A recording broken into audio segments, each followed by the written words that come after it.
دل دو حصوں میں بٹ گیا ہے۔ ایک شدت سے چاہتا ہے وہ کوئی غلطی کرے اور میں اپنے ہاتھوں سے ماروں، جبکہ دوسرا کہتا ہے کاش وہ اپنی بہن جیسی نہ نکلے۔ دل، دماغ اور روح کے درمیان عجیب سی جنگ چھڑی تھی۔ ایک لمبے عرصے بعد رئیس اورنگزیب پر وہ وقت آیا تھا جب اس کا دماغ واقعی گھوم گیا تھا۔ پہلی بار وہ کوئی پلاننگ نہیں کر پا رہا تھا۔ پہلی بار اسے جال بچھانے میں دشواری ہو رہی تھی کہ کب، کہاں اور کیسے بچھایا جائے۔ میرے لیے کیا کام ہے؟ عروضہ نے اپنے دل میں اٹھتے جذبات کے طوفان پر پن باندھتے ادب سے پوچھا۔ سایہ بن جاؤ اس کا، مجھے اس کے پل پل کی خبر چاہیے۔ اگر اسے یاد نہیں ہے تو اسے یاد دلاؤ کہ اس پر کسی کا حق ہے۔ سرد اور ٹھنڈا تھار لہجہ۔ عروضہ نے اس بات میں سر ہلایا۔ وہ آج کل کی لڑکی ہے، کسی کے ساتھ انوالو ہوئی تو؟ عروضہ نے ذرا سا جھجکتے پوچھا۔ وہ نہیں چاہتی تھی رئیس کوئی اچھی امید لگائے جو بعد میں اسے نقصان پہنچائے۔ یہی تو جاننا ہے آخر وہ مجھ سے انکاری کیوں ہے؟ کرسی کا رخ عروضہ کے جانب موڑتے اس نے پرسوچ انداز میں جواب دیا، ٹھیک ہے باس۔ عروضہ بھی اسی کا عکس تھی۔ برائی میں اس سے کوئی نہیں جیت سکتا تھا۔ جاذب لغاری کے گھر والوں نے جو مقدمہ چلایا تھا اس کے بارے میں کیا خیال ہے؟ اسکرین بند کرتے اس نے بات کا رخ پلٹا۔ رئیس کی پیشانی پر لکیریں ابھری۔ ایسے مقدمے اس پر اکثر و بیشتر چلتے رہتے تھے۔ تم جانتی ہو تمہیں کیا کرنا ہے؟ اس نے بھوری رنگت والی عروضہ کو دیکھا۔ نگاہیں چانچنے والی تھیں۔ ان کا مطالبہ ہے کہ آپ کو کورٹ تک لایا جائے، اس نے بنا کسی لگی لپٹی کے بتایا۔ اس کی بات سنتے ہی رئیس ہنس دیا۔ اسے کورٹ لے جانے والا ابھی تک پیدا نہیں ہوا تھا۔ صبح وکیل سے بات کر کے انہیں لیگل نوٹس بھیجو۔ یہ معاملہ جلد از جلد سلجھ جانا چاہیے۔ وہ اٹھ کھڑا ہوا۔ عروضہ نے ایک بار پھر اس بات میں سر ہلایا۔ میز پر سے موبائل فون اٹھاتے وہ عروضہ کے ہمراہ کمرے کے دوسرے کونے میں نصب لفٹ کی جانب بڑھے۔ ٹن کی آواز ابھری اور دروازہ کھل گیا۔ کچھ دیر بعد ان کی گاڑی کشادہ سڑک پر تیزی سے رئیس مینشن کے جانب رواں تھی اور عروضہ کا دماغ اس وقت تیزی سے کام کر رہا تھا۔ تصور کے پردے پر ایک ہی نام گونج رہا تھا، منار معراج کی بہن فجر معراج۔ کیا عروضہ جمال اسے سکون سے جینے دے گی؟ رئیس مینشن رات کے اس پہر خاموشی میں ڈوبا تھا، سوائے پہرے داروں کے کوئی چرند پرند بھی نظر نہیں آ رہا تھا، ورنہ پچھلے کافی دنوں سے یہاں ایک عجیب سی رونق لگی رہتی تھی۔ چاروں جانب بچے دوڑتے بھاگتے نظر آتے۔ جب سے بلقیس بیگم رئیس کو چھوڑ کر جا چکی تھی تب سے رئیس کا دل اپنی ہی سلطنت سے اکتا گیا تھا۔ اس کا دل بھاری اور قدم من من کے ہوتے تھے جب جب اسے گھر لوٹنا پڑتا تھا، اور آج بھی اس کا دل بھاری تھا، پر آج وہ پرجوش بھی تھا۔ بلقیس بیگم کے بعد اسے جینے کی ساری وجوہات ختم ہوتی نظر آ رہی تھیں، پر اب جیسے ایک وجہ مل گئی تھی۔ عروضہ اسے چھوڑ کر واپس پلٹ گئی، جبکہ رئیس اندر آنے کے بعد سفید چمچماتے ماربل پر قدم دھرتا اوپر کے جانب بڑھا، احمد اورنگزیب کے کمرے کے جانب۔ اس کی چال میں عجیب سا غرور تھا، کیونکہ اس سے انکاری لڑکی خود اس کے سامنے آ گئی تھی۔ رئیس اورنگزیب کو اس کے پیچھے نہیں جانا پڑا تھا۔ دروازے پر دستک دیتا وہ ہینڈل گھما کر اندر داخل ہو گیا۔ کمرے کی نیم زرد روشنی میں احمد اورنگزیب اپنے بستر میں چت لیٹے تھے۔ بیڈ کے ایک جانب ان کی ویل چیئر رکھی تھی اور سائڈ ٹیبل پر بجانے کے لیے گھنٹی دھری تھی۔ ساتھ والے کمرے میں ان کی فل ٹائم نرس رہتی تھی، جو گھنٹی بجتے ہی کسی جن کی طرح حاضر ہو جاتی تھی۔ رئیس ہولے ہولے قدم اٹھاتا ان کے سرہانے جا کھڑا ہوا۔ وہ نیند میں تھے۔ کمرے میں اے سی کی ہلکی سی ٹھنڈک تھی۔ سفید دور و دیوار والے اس کمرے کا فرنیچر بھی زیادہ تر سفید ہی تھا۔ وہ کئی لمحے اس چہرے پر نظر جمائے کھڑا رہا، وہ چہرہ جس میں رئیس کو کسی اور کی جھلک نظر آتی تھی۔ شاید یہ اس کی نظروں کی تپش تھی کہ احمد اورنگزیب کی آنکھ کھل گئی۔ اپنے سر پر کھڑے رئیس کو دیکھ کر بوڑھی آنکھوں میں خوف ابھرا، پر وہ تیزی سے اٹھ کر بیٹھ نہیں سکتے تھے کیونکہ جسم کا ایک حصہ فالج کا شکار ہو چکا تھا۔ بھلا کب؟ کچھ مہینے پہلے۔ رئیس کو دیکھتے ہی پورے وجود میں جنبش سی ہوئی اور انہوں نے سرک کر خود کو رئیس سے دور کرتے ہوئے میز پر رکھی گھنٹی بجانی چاہی، پر ہاتھ نہیں پہنچ پایا۔ ان کی اس کوشش پر رئیس کے چہرے پر زخمی مسکان ابھری۔ پینٹ کی جیبوں سے ہاتھ نکالتے وہ ان کے جانب جھکا۔ ڈرنے کی ضرورت نہیں ہے، میں نے پہلے بھی کہا ہے آپ کو کچھ نہیں کروں گا۔ ان کے آدھے بے جان وجود کو سہارا دے کر بیٹھایا اور پھر تکیہ بیڈ گراؤنڈ سے لگا کر انہیں تکیے کے سہارے ٹکا دیا۔ احمد اورنگزیب کی آنکھوں کا خوف ذرا سا کم ہوا۔ ان کی پائنیتی بیٹھ کر ایک نظر انہیں دیکھا، جو کچھ نیند سے اٹھنے کے باعث عجیب سی کشمکش کا شکار تھے۔ میں آپ سے ایک بار پوچھوں گا۔ ان کی آنکھوں میں آنکھیں گاڑے رئیس نے سنجیدہ لہجے میں کہا، افق کا بیٹا یہاں کیوں آیا تھا؟ احمد اورنگزیب کی آنکھوں میں خوف ابھرا۔ وہ ٹھیک سے بول نہیں پاتے تھے کیونکہ بائیں جانب پڑنے والی فالج کی وجہ سے ان کی زبان اور چہرہ بھی متاثر ہوا تھا۔ گو کہ ان کا پورا علاج چل رہا تھا، پہلے سے کافی بہتر تھے، پر وہ بولتے نہیں تھے۔ رئیس جانتا تھا وہ جان بوجھ کر نہیں بولتے تھے، وہ گنگا ہونے کا ناٹک کر رہے تھے تاکہ اس کے سوالوں سے بچے رہیں۔ بوڑھے وجود میں اس کی باتیں سنتے ہی نفرت کی لہر امڑ آئی، پر انہوں نے زبان کا قفل نہیں توڑا۔ آپ کو لگتا ہے مجھے پتہ نہیں چلے گا، اور جب مجھے پتہ چلے گا تب کیا ہوگا؟ انہیں یہ فالج کا اٹیک اسی دن ہوا تھا جس دن ولیم جوزف ریس مینشن میں انہیں اپنا کارنامہ سنانے آیا تھا، ان سے بدلہ لینے آیا تھا۔ بھلا بوڑھے چہروں سے بدلہ لے کر کون سکون سے جی پاتا ہے؟ کیا کہا تھا آپ نے؟ یہ آپ کا ملک ہے جہاں میں کسی مسلمان لڑکی سے شادی نہیں کر سکتا۔ کر لی میں نے شادی، یہ دیکھیں۔ ولیم جوزف کی زخمی ہنسی آج تک ان کی سماعت میں گونجی تھی۔ وہ نکاح نامہ آج بھی احمد صاحب کی آنکھوں کے سامنے لہراتا تھا، جہاں دلہن کا نام کے کھانے میں فجر معراج لکھا تھا۔ رئیس نے ان کے چہرے پر وحشت دیکھی، خوف، موت جیسا خوف۔ کیا چھپا رہے ہیں آپ مجھ سے، اور کیوں؟ جب بھی وہ افق اور اس کے بیٹے کا نام لیتا تھا تب احمد اورنگزیب صاحب کے وجود کو خوف کا شکنجہ جکڑ لیتا تھا۔ ہلکی زرد روشنی میں رئیس نے ان کی پیشانی پر پسینے کے ننھے بوندیں دیکھی۔ چلیے چھوڑے اسے، آج میں آپ کو ایک خوشخبری سناتا ہوں۔ پتہ ہے آج میں کس سے ملا؟ تھوڑا سا ان کی جانب سرکتے وہ پراسرار انداز میں بولا۔ چہرے کی چمک فلک پر چمکتے ستاروں کو مات دیتی تھی اور آنکھوں کی پراسراریت جان لینے کے در پر تھی۔ وہ سرکتا ہوا ان تک آیا اور پھر ان کے کان کے قریب جھک کر سرگوشی کی۔ فجر معراج سے اس کی سرگوشی میں 100 اجدوں کی پھنکار تھی۔ احمد اورنگزیب کو رئیس مینشن کی چھت اپنے سر پر گرتی محسوس ہوئی۔ جسم میں ایسی سنسنی پھیلی کہ وہ تڑپ کر رہ گئے۔ مراج الدین اور آسیہ ترنم کی بیٹی، منار معراج کی بہن فجر معراج سے، وہ کہتا ہوا اٹھا اور گھوم کر دوسری جانب دیوار میں نصب گلاس ونڈو کے سامنے جا کھڑا ہوا۔ پردے سرکے ہوئے تھے۔ وہ لڑکی جس پر میرا حق ہے، بالآخر 23 سالوں کے انتظار کے بعد میں اس سے مل ہی لیا۔ وہ پینٹ کی جیبوں میں ہاتھ پھنسائے کھڑکی کے سامنے پورے قد سے کھڑا تھا۔ احمد اورنگزیب نے بائیں جانب رخ موڑ کر اسے دیکھنا چاہا، پر اس بے جان حصے کو پوری کوشش کے بعد بھی حرکت نہ دے پائے۔ کڑے ضبط کے بدولت چہرہ سرخ پڑ گیا، آنکھوں میں تکلیف ابھری۔ وہ مجھے نہیں پہچانتی، وہ اپنے ٹرانس میں بولے جا رہا تھا۔ احمد اورنگزیب کو لگا جیسے موت نے ایک بار پھر اپنے پر پھیلا لیے ہوں۔ اب فجر معراج کو کون بچاتا؟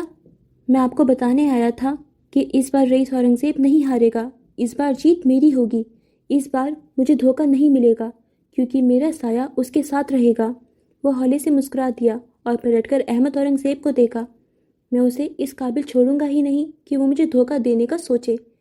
کتنی بے رحمی تھی اس کے لہجے میں کہ احمد اورنگزیب کو اپنے پورے جسم پہ چوٹیاں رینگتی محسوس ہوئیں۔ بس یہی بتانے آیا تھا، چلیں اب آپ سو جائیں۔ ان کی جانب واپس پلٹتے اس نے ایک بار پھر احمد اورنگزیب کو اپنے ہاتھوں سے سہارا دے کر لٹایا۔ احمد اورنگزیب صاحب کی آنکھوں میں خوف اور بے یقینی تھی۔ وہ اسے دیکھے جا رہے تھے پر بول کچھ نہیں رہے تھے۔ زبان پر لگا قفل نہیں توڑا، ورنہ رئیس وہ راز جان جاتا جو تباہی لانے والا تھا۔ ان کی آنکھوں میں جہاں خوف تھا وہیں رئیس کے لیے ترہم ببھرا جو اپنی زندگی ضائع کر رہا تھا۔ وہ اب انہیں کمفرٹر اڑا رہا تھا۔ ریموٹ اٹھا کر اے سی کا درجہ حرارت مزید بڑھا دیا تاکہ کمرے میں زیادہ ٹھنڈک نہ ہو۔ شب بخیر۔ وہ انہیں حیران پریشان چھوڑ کر پلٹ گیا، دروازہ کھولا اور بند ہو گیا۔ احمد اورنگزیب صاحب منہ بھیج کر رو پڑے۔ ان کے لب آپس میں پیوست تھے، نہیں چاہتے تھے کہ ان کی حلق سے ذرا سی بھی آواز نکلے۔ اب نیند کہاں آنے والی تھی؟ تھوڑی دیر بعد رئیس بلائی منزل پر اپنے پرائیویٹ کمرے میں کھڑا تھا، مینار کے پورٹریٹ کے عین سامنے۔ نیچے رکھے شیلف پر آج بلقیس بیگم کی فوٹو بھی رکھی تھی۔ وہ کچھ فاصلے پر کھڑا دونوں ہاتھ کمر پر جمائے ہنس رہا تھا۔ اس کا چہرہ سرخ پڑ چکا تھا۔ آپ نے مجھ سے چھپا کر رکھا، آپ نے مجھے نہیں بتایا کہ وہ مینار جیسی دکھتی ہے۔ وہ بلقیس بیگم کی فوٹو کو دیکھتے استہزائیہ ہنسا، ہنس ہنس کر آنکھوں کے گوشے بھیگنے لگے۔ اب وہ مینار کے پورٹریٹ کو دیکھ رہا تھا۔ تم ہر جنم میں میری رہو گی مینار۔ لبوں پر فاتحانہ مسکراہٹ تھی۔ رئیس اورنگزیب کی زندگی کا یہ سب سے بڑا موڑ تھا۔ ایک ایسی لڑکی جس سے وہ بے پناہ نفرت کرتا تھا، جو سالوں پہلے مر چکی تھی، وہی لڑکی ایک بار پھر سے اس کی زندگی میں آ چکی تھی۔ اسے تو تھرل چاہیے تھا، پر یہاں تو کہانی ہی بدل چکی تھی۔ مجھے معلوم ہی نہیں تھا کہ میری شدت اتنی گہری ہو جائے گی کہ کائنات مجھ پر یوں مہربان ہوگی۔ وہ آنکھوں کے نم گوشے لیے مسکرایا۔ وہ مزید بھی کچھ کہہ رہا تھا، وہ مسکرا رہا تھا کیونکہ مینار لوٹ آئی تھی، پر دیکھنا یہ تھا کہ جسے وہ مینار سمجھ رہا تھا کیا واقعی وہ مینار تھی یا پھر وہ اپنی پہچان لے کر پیدا ہوئی تھی۔ نسا جوزف کی یہ رات دنیا کی حسین ترین رات تھی۔ مسٹر جوزف کے ساتھ وہ شہر کے سب سے مہنگے اور عالیشان ہوٹل میں ڈنر کے لیے آئی تھی۔ دونوں باپ بیٹی سیاہ جوڑوں میں ملبوس تھے۔ مسٹر جوزف نے ڈنر سوٹ پہن رکھا تھا جبکہ نسا جارجٹ کی لمبی فراک پہنی ہوئی تھی، سرخ بالوں میں کلپ لگائے انہیں کھلا چھوڑ رکھا تھا۔ آج مسٹر جوزف اپنی بیٹی کو پرنسس ٹریٹمنٹ دے رہے تھے، جیسے دنیا میں نسا سے اہم ان کے لیے کوئی ہو ہی نہ۔ تمہیں پسند آیا؟ اس کی آنکھوں کی جلتی جگنیوں کو دیکھتے ہوئے مسٹر جوزف نے نرم لہجے میں پوچھا۔ نسا اس بات میں سر ہلا کر مسکرا دی۔ خوشگوار ماحول میں کھانا کھایا گیا۔ جب نسا کانٹے چمچ واپس رکھ چکی تھی، مسٹر جوزف نے کنکھیوں سے اسے دیکھتے ہوئے بات شروع کی۔ ولیم کو آج کل کیا ہو گیا ہے؟ یوں پوچھا جیسے کچھ جانتے ہی نہ ہو یا پہلے ساری خبریں نسا سے ہی لیتے ہوں۔ نسا ایک پل کے لیے گڑبڑا گئی۔ اسے اندازہ نہیں تھا اس سے ایسا بھی کوئی سوال ہوگا۔ اس نے ناسمجھی سے کندھے اچکا دیے۔ مسٹر جوزف نے اس کی بات سن کر سر ہلا دیا اور نازک پیندے والا گلاس اٹھا کر لبوں سے لگا لیا۔ گلاس واپس رکھتے ان کے چہرے پر گہری سنجیدگی چھا گئی۔ نسا انہیں دیکھتی گئی، دل دھک دھک کرنے لگا۔ وہ پاکستان گیا تھا۔ چھری کانٹے کی مدد سے اسٹیک کا ٹکڑا کاٹ کر منہ میں رکھا۔ نظریں کھانے پر تھیں جبکہ دھیان نسا کے جانب تھا۔ وہ اسے دیکھ نہیں رہے تھے، البتہ جانتے تھے نسا کے چہرے کی رنگت کس تیزی سے بدل رہی ہے۔ نسا نے بے ساختہ تھوک نکلا۔ وہ ڈیڈ، الفاظ دم توڑ گئے، بلکہ 1000ویں حصے میں اس کا چہرہ سرخ پڑ گیا۔ میں جانتا ہوں وہ گیا تھا اور جب سے واپس آیا ہے اس کی ذہنی حالت مزید بگڑ گئی ہے۔ وہ اپنی دھن میں بولتے گئے۔ گلاس وال سے باہر کئی فٹ نیچے نظر آتا ایڈنبرگ روشنیوں سے جگمگا رہا تھا۔ نسا نے ان کی بات سن کر لب کچلے۔ ذہن میں عجیب سی کشمکش جاگ اٹھی۔ یہ راز ان بہن بھائیوں کا آپسی راز تھا، کسی کو بھی مسٹر جوزف سے ڈسکس کرنے کی اجازت نہیں تھی۔ مجھے تم سب عزیز ہو اور میں نہیں چاہتا ولیم اپنے ایڈونچر کے چکر میں ایسی کوئی غلطی کرے جس کا خامیازہ ہم سب کو بھگتنا پڑے۔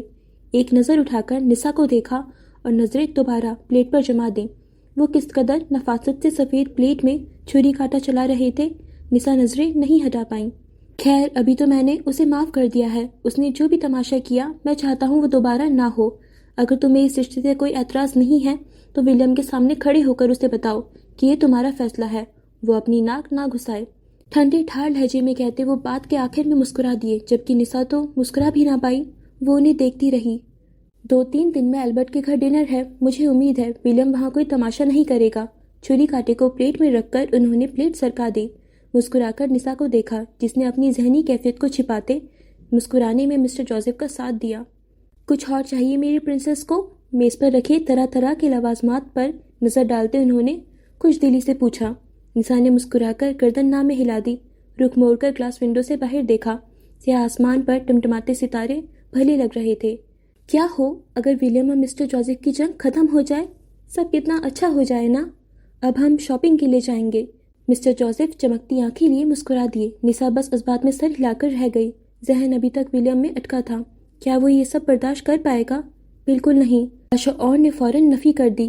جانے اب کیا ہونے والا تھا؟ فی الوقت مسٹر جوزف اس کے دماغ کے ساتھ ہیرا پھیری کر چکے تھے، کیونکہ وہ ولیم کو واقعی بیمار سمجھ رہے تھے اور اب اس نے فیصلہ کر لیا تھا کہ وہ ولیم کے کسی کام میں اس کا ساتھ نہیں دے گی، چاہے جو مرضی ہو جائے۔ اگلی صبح فجر کی آنکھ فجر کی اذان کے ساتھ ہی کھل گئی۔ مسجد قریب ہی تھی اور صحن میں سونے کی وجہ سے اسپیکر سے ابھرنے والے مؤذن کے اللہ اکبر پر اس کی آنکھ پٹ سے کھل گئی۔ تکیے کے نیچے سے موبائل اٹھا کر سب سے پہلے میل باکس کھولا، پھر موبائل واپس پٹک دیا۔ رئیس، لکس اور سٹائل کسی بھی کمپنی کی طرف سے کوئی میل نہیں تھی۔ کروٹ لے کر اس نے پھر سے آنکھیں بند کر لیں، پر نیند اڑ چکی تھی۔ جاگتی آنکھوں سے دیکھے جانے والے خواب سونے کب دیتے ہیں؟ کئی خیالوں کے سنگ ابھرنے والا ایک خیال ارسل کا بھی تھا۔ وہ اپنی زندگی کی نئی شروعات کر چکا تھا۔ اس کی ساری محبتیں کسی اور کے نام ہو چکی تھی۔ دل میں عجیب سی ٹیس اٹھی، پر اگلے ہی پل اس کی باتیں یاد آئیں تو نفرت کی لہر رگوں پہ میں دوڑ گئی۔ گہرا سانس لیتے ہوئے ایک بار پھر چت لیٹ گئی۔ آسمان بھی سیاہ تھا اور ستارے یوں ہی ٹمٹما رہے تھے۔ اماں کے بے جان وجود میں بھی حرکت ہوئی۔ وہ فجر کے وقت اٹھ جاتی تھیں۔ صبح صبح کا وقت بہت ہی پرسکون اور خوشگوار تھا۔ وہ اپنے آسمان کو دیکھتے ہوئے مستقبل کے کئی منصوبے بنا رہی تھی۔ وہ جانتی تھی اسے کس کمپنی کا پروپوزل قبول کرنا تھا، اسے کس کمپنی کو جوائن کرنا تھا، جہاں سے شروعات کرنی تھی، وہ سب اپنے ذہن میں سوچ چکی تھی۔ پر اسے انتظار تینوں بڑی کمپنیوں کا تھا۔ اگر کوئی ایک بھی نظر انداز کر دیتا تو فجر کو اپنا آپ بہت چھوٹا محسوس ہوتا۔ آدھا گھنٹہ وہ انہی سوچوں میں سرگرداں رہی۔ اماں اٹھ کر نماز کی تیاری میں مشغول ہو گئیں تو فجر بھی اٹھ کھڑی ہوئی۔ بڑی خوش و خضوع کے ساتھ اس نے آج نماز فجر ادا کی۔ یا اللہ، میں فجر کے وقت میں آپ کے در پر حاضر ہوئی ہوں۔ آپ جانتے ہیں میرے خواب مجھے جینے نہیں دیتے، یہ میرے لیے نائٹ میئرز ہیں، پر میں ان سے بھاگتی نہیں، ان کو قبول کیا۔ میں نے محنت کی جتنی میں کر سکتی تھی، مجھے مایوس مت لوٹائیے گا۔ میں فجر میں راج کرنا چاہتی ہوں، میری مدد کریں۔ ہاتھ اٹھائے وہ دعا مانگتی، جانے کتنے عرصے بعد وہ یوں دعا مانگ رہی تھی۔ وہ جائے نماز پر بیٹھی رہی، یہاں تک کہ چڑیوں کے چہچہانے کی آوازیں آنے لگیں۔ دن نکل آیا، نئی شروعات ہو چکی تھی۔ ناشتے کے بعد اس نے پورے گھر کی صفائی کی۔ اماں اسے کام کرتے دیکھے گئیں۔ کم بخت ماری کو سب آتا تھا، پر مجال ہے جو کر لے، کیونکہ اس کا سب آتا ہے پر کروں گی نہیں والا موڈ آن رہتا تھا۔ 10 بجے تک وہ اپنے کپڑے دھو کر الماری سیٹ کر چکی تھی۔ بھری دوپہر میں وہ سب کام کر کے فری ہو چکی تھی۔ وہ اپنا ذہن بھٹکانے کے لیے یہ سب کر رہی تھی کیونکہ اسے اسٹریس ہو رہا تھا۔ فارغ ہو کر جب وہ واپس فون کی طرف لوٹی تو ای میل باکس کھولتے ہی اس کی خوبصورت آنکھیں پھیل گئیں۔ یوں لگا جیسے محبت رنگ لے آئی ہو۔ لکس کی طرف سے اسے انٹرویو کے لیے بلایا گیا۔ فجر کا دل کیا وہ اچھلے کودے، چیخے چلائے اور پوری دنیا کو بتائے کہ لکس جیسی بڑی کمپنی نے اسے خود بلایا تھا۔ وہ بار بار ای میل پڑھ رہی تھی جب اچانک فون بجنے لگا۔ فروا کا نام اسکرین پر چمکتا دیکھ کر اسے حیرت ہوئی۔ بھویں سکڑ گئیں۔ یہ مجھے کیوں فون کر رہی ہے؟ فون بند ہوا، پھر سے بجنے لگا۔ اس بار فجر نے اٹھا لیا۔ ہیلو، ہائے فجر، کیسی ہو؟ فروا کی آواز میں چہک تھی۔ یقیناً اس کے خواب بھی تعبیر کے جانب قدم بڑھا چکے تھے۔ خیریت؟ الٹا سوال کیا۔ ہاں، وہ میں تم سے ملنا چاہتی ہوں، کیا ہم ابھی مل سکتے ہیں؟ اس کی بات پر فجر کی بھویں مزید سکڑ گئیں۔ زین سجانی کی دوست سے ملنے میں اسے کوئی دلچسپی نہیں تھی، اور کیا پتا اسی نے بلوایا ہو، کوئی نئی گیم کھیلی جا رہی ہو۔ وجہ؟ نہایت سرد لہجے میں وہ یک لفظی سوال جواب کر رہی تھی۔ دوسری جانب فروا اس کے لہجے کی سختی اور سرد پن پر لمحہ بھر کو ساکت ہوئی۔ چہرے پر کئی رنگ آ کر گزر گئے۔ مجھے تم سے کچھ ڈسکس کرنا ہے، وہ خود پر قابو پاتے بولی۔